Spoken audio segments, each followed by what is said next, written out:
Who are the Kurds? What's going on in Rojava? What is Kurdistan, and is it feasible? Hopefully, I'll be able to provide the information necessary to help you reach your own conclusions.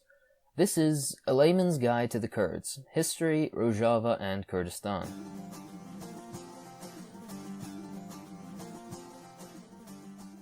The Kurds are an Iranian ethnic group that span Iraq, Syria, Iran, and Turkey, along with small pockets in other countries. Population-wise, they consist of over 30 million people.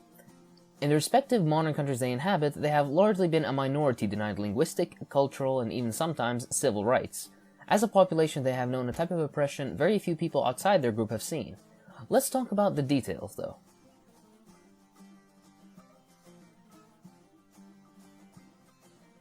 Contrary to popular belief, the Kurds don't speak one language. In fact, they speak multiple languages, and the sections that do speak what is commonly known as Kurdish have varying dialects that in some cases aren't mutually intelligible. This, in itself, is a massive obstacle that stands in the way of a unified Kurdish nation, as will be illustrated.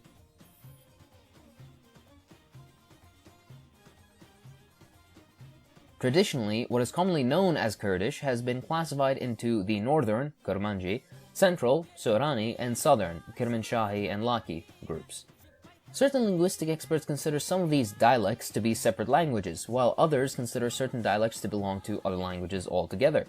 Outside what is traditionally considered to be Kurdish, there are other languages natively spoken by Kurds, such as the Zazan-Gorani languages, which are separate from the groups of Kurdish we spoke of earlier. The non-Kurdish languages, as one would expect, are not that mutually intelligible with what is traditionally considered to be Kurdish. Complicating things further, the supposed dialects of the Kurdish language don't have all that much mutual intelligibility either, as for example, Kurmanji uses grammatical genders, while Sorani doesn't. In a way, the dialects are similar to each other as German and English are similar to each other. In practice, a Turkish Kurd would have trouble understanding an Iraqi Kurd, which would in turn have trouble understanding a Central Western Iranian Kurd. Yet complicating things even further, the Kurdish people don't all use the same alphabet. The two most common are the Arabic and Latin alphabets. However, certain Kurds use the Armenian and Cyrillic alphabets as well, albeit in smaller numbers. These different alphabets also don't represent the same sounds entirely. For example, the Sorani Arabic alphabet lacks letters that represent the sounds of certain letters in Kurmanji.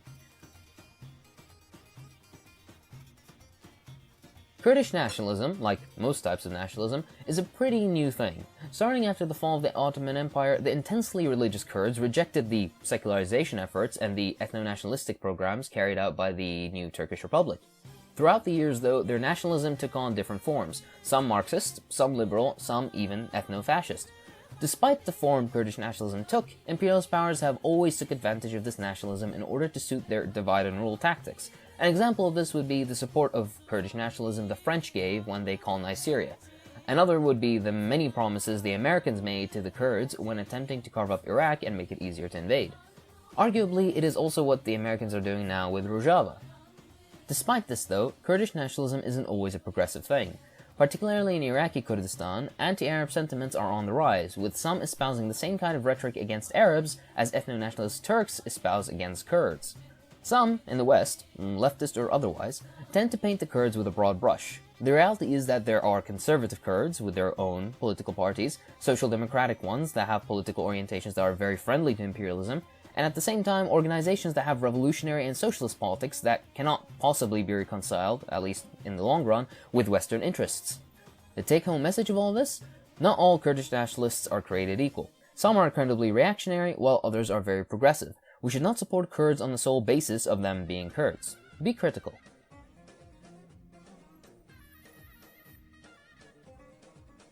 A Kurdish nation has been promised to the Kurds numerous times. A nation was promised to the Kurds by the British after the dissolution of the Ottoman Empire, by the French in Syria, by the Americans during the 80s and 90s in Iraq, and more. Every single time, the promise was broken. Clearly, history has shown us that the West are no friends to the Kurds, and their promises are empty and meaningless. This should lead us to be at least a little bit skeptical of any future promises made to the Kurds by imperialist powers, or morally bankrupt nations such as Israel. Currently, the strongest and most independent section of Kurdistan is Iraqi Kurdistan, which is an area that has embraced capitalism and is run by traitorous comprador bourgeoisie. It will exert a lot of influence on the other Kurdish areas, and most likely stand in the way of a progressive, socialist Kurdish nation, and rather be in favor of an ethnocentric capitalist model like Turkey. Before we talk about this though, let's back up a little bit. Do the Kurds want a nation? If so, which ones? All of them? Do the Kurds constitute a nation in the first place? What are the logistics of this hypothetical Kurdish nation?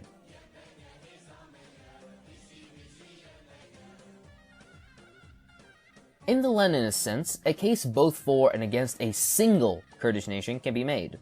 The Kurds can be considered to have a relatively uniform culture in some cases, while being radically divergent in other cases. For example, Kurdish music is similar across all Kurds, and is extremely similar to traditional Iraqi, Turkish, and some Iranian music, while customs vary wildly from Kurds in Turkey to Gorani Kurds in Iran.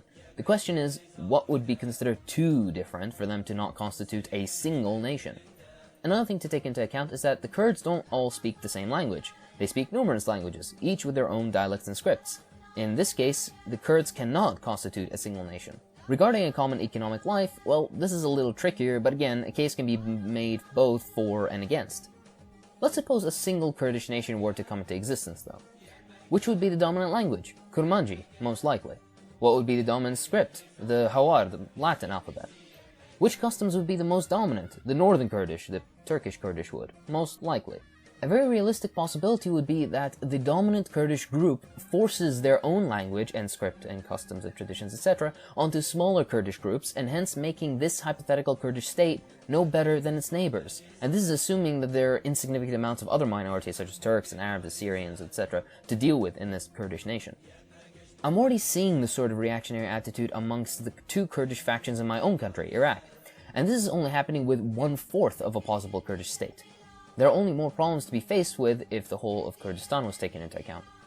The decision of how to govern will always be the decision of the Kurds, and the Kurds alone, hopefully. But a federated political system, similar to Yugoslavia, for example, with several independent countries/regions, might be the best option, in my opinion.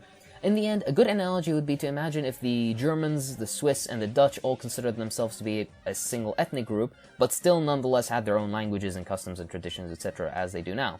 In the same vein, a single Kurdish nation state might not make as much sense, but two or more separate Kurdish states, possibly in a federation or a union of various differing republics, would make a little more sense, at least in my opinion. On a side note, not all Kurds want an independent Kurdistan. This needs to be kept in mind. The calls for independence mostly come from Iraq and Syria, while certain sections of Turkey's Kurds simply wanting more autonomy, while others want outright independence, and large sections of Iran's Kurds wanting nothing to do with a Kurdish nation at all. We need to respect the decisions of the Kurds themselves and not favor one group of Kurds over the other, especially when we don't have all the facts together. This is not to say that there shouldn't be an independent Kurdistan, but we should allow the Kurds themselves to choose the how, when, and where.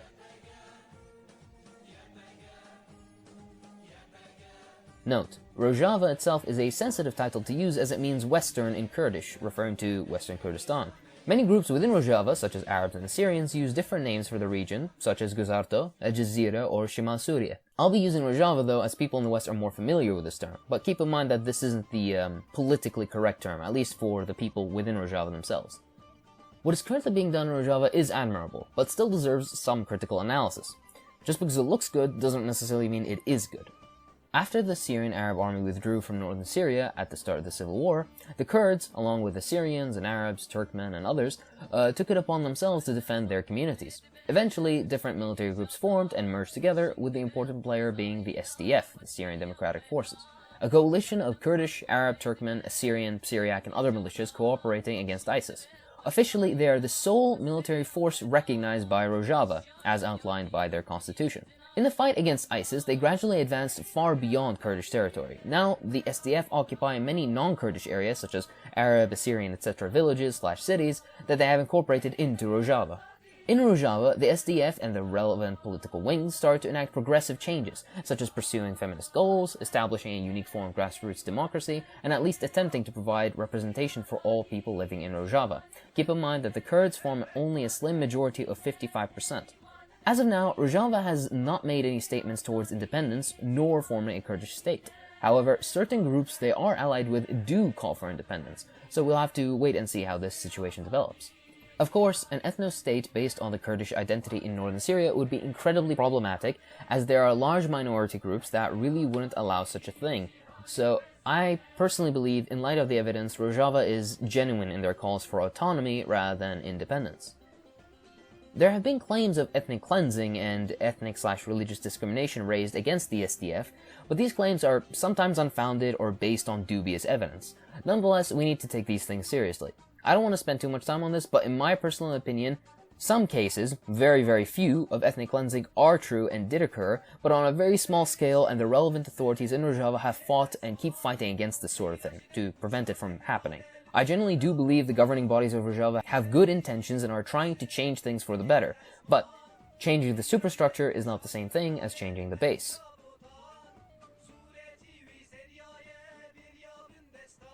The political ideology of Rojava is democratic confederalism. The best way to familiarize yourself with this ideology is to read the short pamphlet written by Abdullah Salan yourself and make up your mind. For now though, a quick summary would be as such. The belief in the right to self-determination through democratic confederalist political institutions rather than nation-states. These institutions are not controlled by a state, but they do not negate the existence of the state, meaning they can exist within a state. Grassroots democracy is a necessary prerequisite, at least for the Middle East, the area this pamphlet is intended for. Governance is carried out through grassroots participation, and delegates are elected to higher-level assemblies that carry out the will of their particular communities. And rather than revolution, federal structures should be established within existing states that follow a democratic confederalist line. Side note, although the pamphlet has a generic anti-capitalist feel to it, socialism is not mentioned anywhere as the goal of this ideology. Make of that what you will. Despite the radically democratic political system, their economic principles seem strange. As a side note, they deserve the benefit of the doubt, as it's a war situation currently. But we need to be incredibly critical of how their economy develops, especially with the end of the war in sight. Currently, private enterprises and cooperatives are the largest sections of the economy. The Economic Committee has explicitly stated that the goal is to move more and more towards worker cooperatives, and attempts to help businesses move in that direction.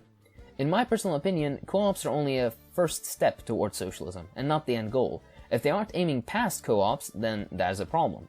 If you'd like to know the issues co-ops bring up, then check out the previous video I made titled Problems with Co-ops. You'll be able to find a link in the description. Further interesting information about Rojava is that the administration of Rojava regularly partners with private companies on some projects, and even invites investors to invest in certain agricultural projects. Rather than abolishing private property, it is explicitly mentioned as a right within the constitution of Rojava, which, in practice, means the privileges of landowners are protected and their land is protected from being seized by the workers that actually work that land. Abdurrahman Himo, the advisor for economic development in Sizira Canton, was asked how he would like the economy of Rojava to work, ideally, with which he answered, "Our main focus for development would be on the social economy, but it will coexist with the open economy and the private economy.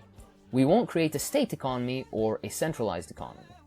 So, not only is the existence of a private sector allowed, but it's considered to be ideal, according to one of the economic advisors in Rojava, one can also infer that with the existence of a private economy and the absence of centralized planning, the existence of the market is maintained and not challenged. All these things should be kept in mind, especially for those that consider themselves socialists. Not everything is so bleak, though, as natural resources and all buildings are considered public property in Rojava. An argument can be made that the materialistic conditions necessary for socialism are not yet in place, and that's the reason why the situation is the way it is. We will need to continue observing the situation, but so far, in light of the evidence, there is no socialism in Rojava.